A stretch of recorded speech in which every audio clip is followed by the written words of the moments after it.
Tonight on KQED Newsroom, a large coronavirus outbreak at San Quentin Prison, how health officials are responding.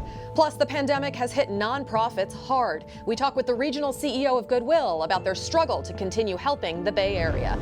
And it's Pride Weekend with virtual events coming to your small screens. We'll take you inside the lineup for this year's renowned Frameline Film Festival. Welcome to KQED Newsroom. I'm Priya David Clemens. New coronavirus cases are climbing rapidly in California, prompting strong messages from Governor Gavin Newsom. He also partnered with former state governors to urge everyone to wear a mask. Health officials are monitoring the number of positive tests as a sign of how much the virus is spreading. Here in the Bay Area, the number of positive tests generally remains below the state average of 5%, with the exception of Marin County, where cases have shot up in recent weeks, due in part to an outbreak at San Quentin Prison. Joining me now to discuss the situation is Public Health Officer for Marin County, Dr. Matt Willis. He joins us by Skype from San Rafael. Dr. Willis, Marin County is experiencing the largest COVID spike in the Bay Area, and this is largely due to the outbreak at San Quentin Prison. What's being done to manage that contagion? Yeah, we've seen just in the past 2 weeks a remarkable increase in cases that are attributed to Marin County because that facility is within our boundaries. There's been almost 600 cases now at that facility, and above 600 if you include staff. Up until for the first 3 months of our outbreak here in Marin County, we had a total of 1,000 cases. So you can imagine that, almost 600 in 2 weeks really drives those case rates up remarkably and has established us as having the highest incidence Bay Area wide. We're working closely with California Department of Corrections and Rehabilitation to offer consultation and technical assistance in managing that situation. How this happened, there was a group of inmates, I understand, who came from another prison who basically brought the infection with them. Right, there were 121 inmates who were transferred up from Chino Institution for Men in Southern California. That institution was having a large outbreak similar to what's being experienced at San Quentin now. And in an effort to de-densify and get some of those folks out of there so they had more room within that facility to isolate inmates, they transferred inmates into different prisons across the state. Unfortunately, that's a risk for reseeding a second outbreak, and that appears to be what occurred here. How many of the inmates have been transferred to local hospitals? About 25 so far have become ill enough at the facility that they require transfer out to be hospitalized. And you've also had one death at San Quentin. And do we know the cause of death for that individual? It's still pending investigation. With almost 4,000 inmates, we would expect, that some people pass for other reasons. But of course, when it happens in the context of a COVID-19 outbreak, there's a concern that might have contributed. So I want to understand the situation here a little bit better at San Quentin. There are about 3,500 prisoners who are there. At this point, about 1 in 8 is infected. Can you tell me about why more precautionary measures weren't taken? What are you hearing from the officials there about how this was allowed to happen? Well, it's incredibly challenging, I think, just when you're dealing with a prison system where they're overcrowded at baseline. And once the infection gets established, the virus gets a foothold in that setting, whether it's brought in by a staff member from the community or some other mechanism where that first case starts.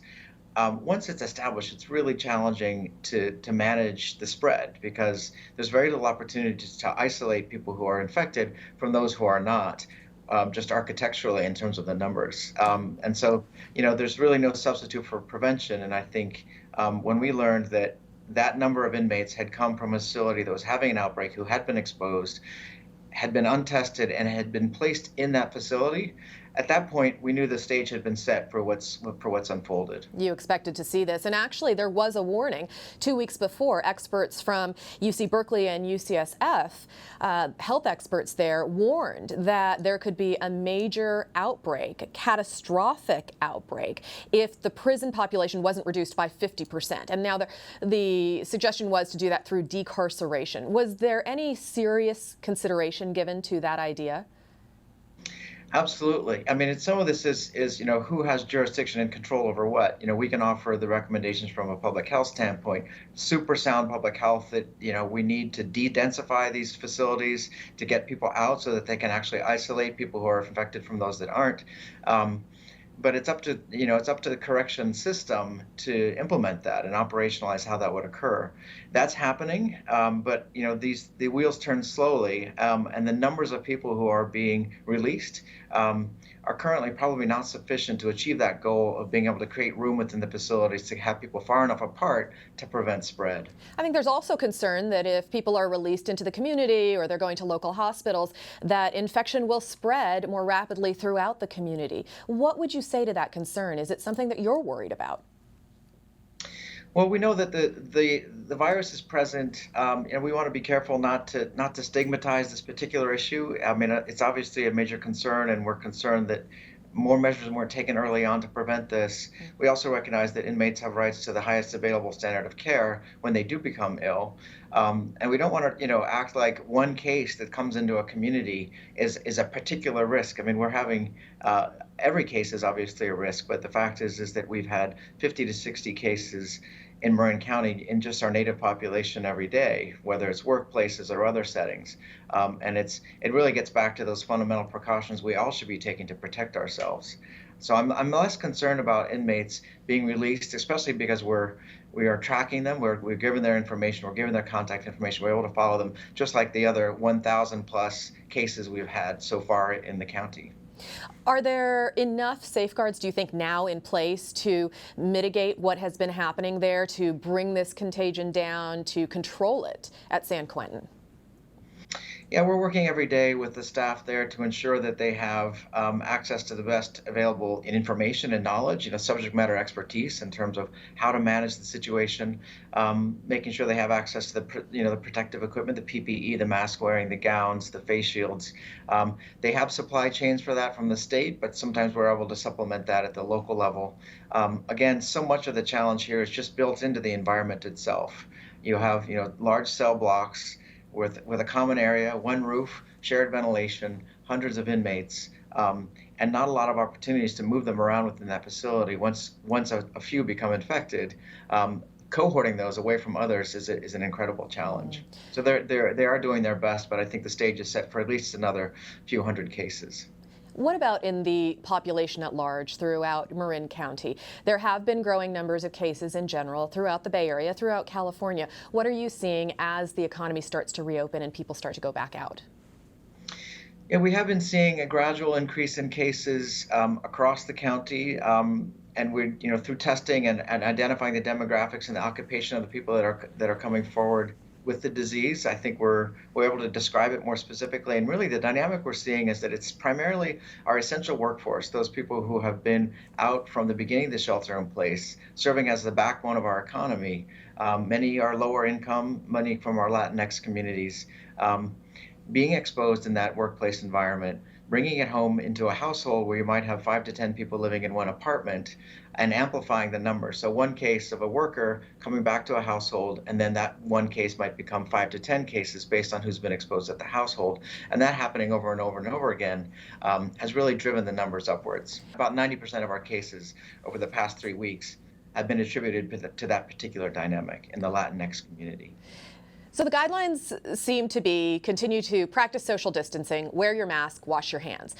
Those seem to continue even as the economy is reopening. Is there anything else you would add to that? Should people be going out and getting a haircut, getting a manicure, having dinner with their friends?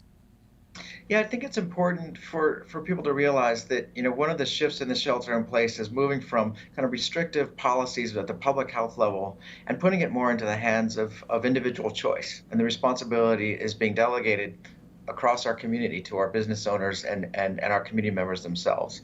Just because it's allowed doesn't necessarily mean it's safe in every case. So I think we need to, make sure people understand their own risk. If someone is older or has medical conditions that might predispose them to a more severe outcome should they become infected, sheltering in place is still the safest thing to do. And if you're in a business where it seems as though they're not practicing those guidelines, that they're not enforcing the social distancing, the facial covering, those are businesses we may choose to avoid. And Dr. Willis, one last question. What is the experience like of having had the coronavirus, having had COVID-19, and how has that impacted your lens on this situation?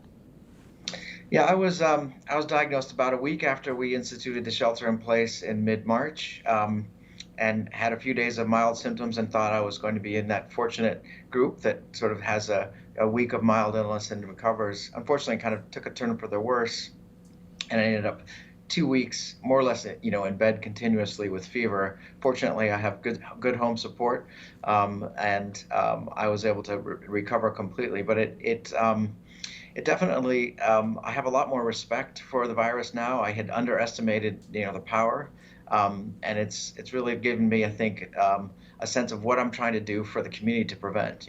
I underestimated it for myself, and I don't want to do that for the community as a whole. Dr. Matt Willis, thank you for the work you do. We appreciate it. Thank you. Goodwill has 67 stores in the Bay Area and hundreds more throughout the state, which all closed under the shelter-in-place orders.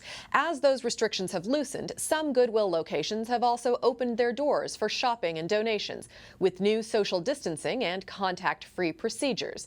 But several local Goodwill stores are likely to close permanently as the organization struggles to provide for its employees. Joining me now by Skype from Oakland is William Rogers. He's the president and CEO of Goodwill of San Francisco, San Mateo, and Marin. Thank you so much for joining us. Thanks so much for having me. Could you tell me about the impact the pandemic has had across the state on Goodwill and then more narrowly here in the Bay Area? Absolutely. So the pandemic has had a huge impact. And really, I want to first talk about why Goodwill exists. The only reason that Goodwill exists is to help people who would otherwise be considered unemployable to gain employment and to develop skill sets so they can support themselves and their families. So the folks who we hire are people who are formerly incarcerated, people who are homeless, people who have low educational skill levels, immigrants, because what we want to do is we want to help people who are sort of stigmatized by their circumstances and help them have a second chance. The impact on Goodwill statewide has been huge. So Goodwill employs 14,000 people in the state of California. And as a result of the shutdown order, we had to shut down all of our retail operations, our warehouse operations, our e-commerce operations. And that meant that 10,000 people across the state of California had to be furloughed or laid off. Goodwill earns, through the businesses that we operate, about 80% of what we need to function. And so when those businesses were closed, we immediately lost 80% of our funding, which is devastating. And so most nonprofits are actually funded through philanthropy, maybe through individual donations, corporations, foundations.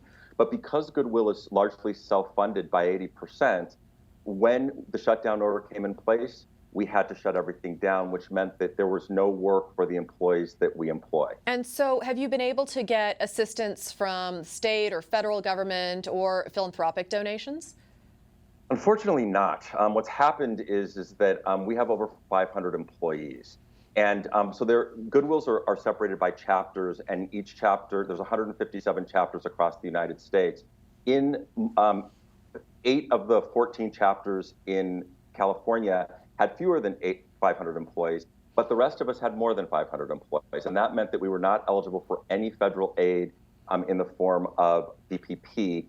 And what that meant is that we were put at a marked disadvantage. I mean, we lost incredible amounts of revenue that we would have used to pay folks who really needed it. And so we're now in a situation where not only did we have to furlough folks, and so people were unemployed, and in San Francisco, we have 600 employees, we had to furlough 500 employees. We chose furlough because what it did is it allowed the employees to still be employees, sort of on a temporary furlough, which meant that they were still eligible for unemployment, but we were also able to continue to pay their health benefits. Because one of the things that we couldn't imagine is having people in a pandemic, particularly people who are more at risk for things like diabetes and hypertension and asthma and all of the comorbidity factors that create complications with COVID-19, we couldn't imagine people being without health benefits. And so the chair of our board incredibly generously seeded a fund. He wrote a check for $100,000 to start a fund to help our employees with health benefits. Every board member, every senior staff member participated. And we also then started raising money in the community, and many community members participated, which allowed then a lot of folks who are really high risk of complications for COVID to have health benefits during this pandemic. So I felt very fortunate that we were able to do that. How has this pandemic impacted the donation side of the business? Obviously, people were not able to bring their goods in for quite a long time. You know, I have to say, I was very jealous of the people who cleaned out their closets or were able to clean out their closets multiple times, but a lot of people were able to do that during the shutdown order. And people were very anxious then. You know, once you clean out your closet, you want to get it out of your house, right? And so people were really anxious. And initially, you know, we had some dumping at sites, but we really asked the community to please not dump, and people really listened. And so what happened is people held on to those items, they tucked them away. And when we opened our donation sites a couple of weeks ago, we had lines around the block of people who just had a ton of stuff that they wanted to donate, which is terrific, because what that's going to do is it's going to help us with our recovery efforts to get back in business. So can you handle all of these donations that are coming in? We are currently handling the donations that are coming in, and what it's allowing us to do is it's allowing us to bring back employees who are processing those donations. So it's creating jobs as well. So it's a lot of donations, but we're just incredibly grateful for the generosity of the community around this. What's your expectation about how many stores you will be able to reopen and how many will be closed for good? You know, it's one of the saddest things about this is because we are employing some of the most vulnerable Californians, but because we haven't gotten relief at the PPP level, we're going to have to close a number of stores. I think of the 19 stores that we have in my chapter, we will have to close probably 5 or 6. We also have folks around the state of California, some Goodwills that are really struggling. There may be mergers of Goodwills. There may be some closures of Goodwills. It just remains to be seen. People are, you know, I don't think that people often understand the huge service that Goodwill provides to the community, both on an environmental level, but also on an employment level. You know, I mean, so at my chapter alone, 10% of the people that we currently employ are homeless or were homeless in the last 6 months. 25% were formerly incarcerated. 95% of the people that come to us were low or no income when they came to Goodwill, and now have jobs and are getting skill sets to move forward. So we are really helping, again, some of the most vulnerable Californians. And it's the thing that breaks my heart the most is that we are not able to, that we're going to have to contract so that we can continue to help people. The one good thing that has happened is we've been able to help people virtually. Now, it's complicated because a lot of very low-income people don't necessarily have stable internet or don't necessarily have the tools to get online effectively. But we've been helping a lot of folks either through online, and we've been doing a lot of trainings. We've moved a lot of things to virtually, but we're also helping people over the phone for the folks who don't have stable internet service. And actually, in the last month, we have interviewed over 1,100 people, and we have placed 896 people in jobs in a partnership with the city around jobs for emergency service workers in the COVID epidemic. So we're taking some of the lowest income folks in the state, and we're helping them get jobs, and we've done that in the last month, something I'm really proud of. How can people who might be watching this support you? You know, there are really 3 ways. The biggest lift is really helping us advocate at the state and federal level for the services that Goodwill provides and for some relief for Goodwill.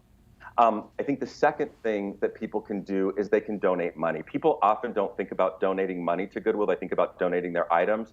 But the truth is, because we make 80% of what we need to operate through the businesses, every dollar that you donate, you're getting 3, right? You're leveraging that by 3. So donating to us, that extra 20% that we need to make is really important. And so thinking about donating to Goodwill would be great. And then finally, you know, if people often think that they shouldn't donate their really good items to Goodwill because maybe they won't get the value. Well, the fact is that we have a great e-commerce program, And we definitely make sure that the really nice items get channeled to the right places. So it really does make a difference, and it allows us to raise more money to further the mission when people donate their higher end items as well. So those are really the three things that I think people could practically do. Will Rogers with Goodwill, thank you for joining us. Thank you so much for having me. Founded in 1977, Frameline, the San Francisco International LGBTQ+ Film Festival, is the longest-running film exhibition event of its kind in the world. It takes place right here in the Bay Area, with approximately 60,000 people flocking to local screenings each year. Traditionally hosted during Pride Week, this year it's being held online, and you can catch new films throughout this weekend. Joining me now by Skype from San Francisco is James Woolley, Executive Director of Frameline. Thanks so much for joining us. Thank you for having me. So this is an unusual year for anyone, but this has been an especial challenge for you because it's your first year as the executive director. You just joined us here in the Bay Area from Sydney in August. Tell us about the challenges of pivoting to move this festival online. Yeah, it's definitely not the year we expected, but it's been okay. You know, we've just had to pivot to online instead of having the beautiful Castro Theatre as our main home with, dozens of screenings throughout the week. Instead, we've got 16 amazing screenings online. They're great films. We just knew we had to still celebrate Pride. It's just so important. Frameline and Pride have been connected for 44 years. And so we couldn't let this weekend go without showing some amazing movies and connecting with our community and, just putting Frameline back out there into the world. And you do have one event that isn't virtual. It's actually a drive-in. Tell us about that one. It's great. So there's an amazing movie made by some amazing Oakland filmmakers. The movie's called Ahead of the Curve, and we're screening it at the West Wind Drive-In in Concord, and it's happening on Saturday night at 9 o'clock, and it's going to be so much fun. It's just a really great movie. It's about the founding of Curve magazine, which was a very influential lesbian magazine throughout the 90s and right up until now. And it's just such a joyous ride about the creation of this iconic magazine and then the influence that it had, the celebrities that came on the cover, how people, connected through it. And then now what happens is it's kind of looking more towards digital instead of print.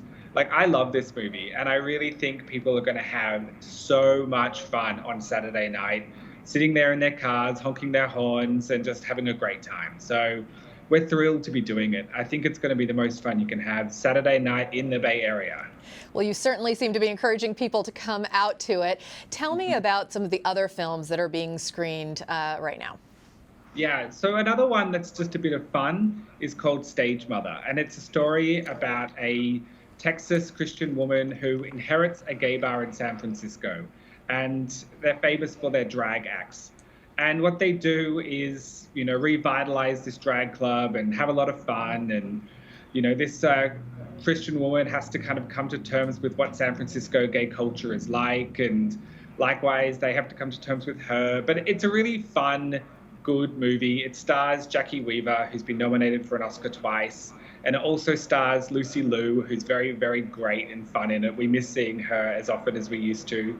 And it's got a lot of great drag talent. If you're looking for a great, fun night, join us for Stage Mother. You can watch it anytime over the next 4 days. I'd like to turn to a Supreme Court decision that happened just last week, a historic decision in which members of the LGBTQ+ community were granted the right to work without discrimination throughout the nation. Now, it's a right we've had here in California for a long time, but it is historic that it has been expanded. Has that been part of the discussions that are ongoing as part of the Frameline Film Festival community conversations? Of course, we've talked about it via our daily chats via Zoom. It's not like we have the office to gossip around anymore, but it's very important. And we're really thrilled that this decision has come down. It makes a lot of difference for, I believe, more than half of the states in the US. And I know that people will be going to work feeling much more secure. And that to me is very important because people should never have been able to be fired for being gay, especially in this era. Has that impacted filmmakers within this community across America? I'm sure it has, and again, state by state. Overall, we're lucky that the filmmaking community is often very accepting and being gay is very welcomed, but you couldn't say that's the case on every set, and you couldn't say that's the case in every workplace. So we're thrilled that people have the freedom to be who they are as they create this amazing work that they're doing. What are some of the drawbacks and challenges to being online? For me, it's connecting with the community face to face is what I miss. And, you know, when a film ends, what I miss is the applause that you can hear. And I miss people, you know, cheering at the screen and doing all those things. So what we've done is we've tried to make the vibe as strong as possible, even though we're virtual. We've done lots of recording from within the Castro Theatre. We've even recorded The Organist, which is a very iconic part of Frameline. Before the film, you listen to the organist play. We've recorded that before the films to kind of give that vibe. But that's what it is that virtual misses. But it also has some pluses too. We're now more accessible than ever before. And you can watch our programming from anywhere in California, and you can do so from the comfort of your own home. And you can watch 3 or 4 titles in a night if you want. Just sit there and binge watch. It's got its pluses as well, and people are already enjoying it. We started screening yesterday at midnight, and the response has been fantastic. People are really enjoying it. James Woolley, the Executive Director of Frameline, thank you so much. Thank you. Visit frameline.org/festival to learn more about this year's lineup and buy tickets to screenings, which will stream online. The festival runs through Sunday. You can find more of our coverage at kqed.org/kqed-newsroom. I'm Priya David Clemens. You can reach me through my social media handle, Priya D. Clemens. For all of us here at Newsroom, thanks for watching. Good night.